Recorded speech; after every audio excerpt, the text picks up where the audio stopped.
एक छोटे से गांव में दो घनिष्ठ मित्र राहुल और विजय रहते थे। दोनों साथ में पढ़ते, खेलते और दिन रात का वक्त एक दूसरे के साथ बिताते। बाहर से देखने पर उनकी दोस्ती मजबूत लगती, लेकिन विजय के मन में छलावा छिपा था। विजय ने राहुल से कहा, मुझे थोड़ा सा पैसा चाहिए, मैं तुझे जल्दी लौटा दूंगा।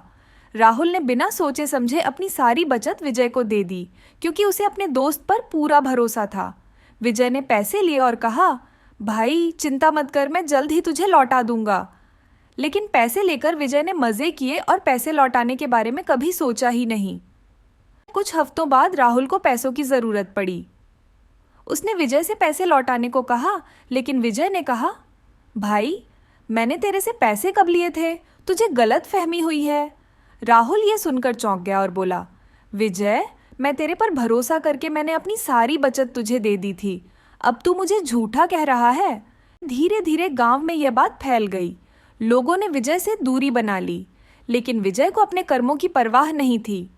एक दिन विजय को खुद पैसे की सख्त जरूरत पड़ गई। उसने गांव के कई लोगों से मदद मांगी, लेकिन कोई तैयार नहीं हुआ। उसकी करतूतों के कारण हर कोई उससे दूर भाग रहा था। राहुल ने विजय को दूर से देखा। विजय को मुसीबत में देखकर उसने सोचा, अगर आज मैं इसकी मदद नहीं करूंगा तो मुझ में और इसमें कोई फर्क नहीं रहेगा। राहुल ने विजय को पानी पिलाया और उसकी मदद की। विजय को अपनी गलती का एहसास हुआ। उसने माफ़ी मांगते हुए कहा, राहुल मुझे माफ़ कर दे, मैंने तेरा भरोसा तोड़ा, लेकिन अब मैं कभी किसी से धोखा नहीं करूँगा। सीख, धोखे से कभी किसी का फ़ायदा नहीं उठाना चाहिए, क्योंकि बुरे कर्म हमेशा लौट कर आते हैं।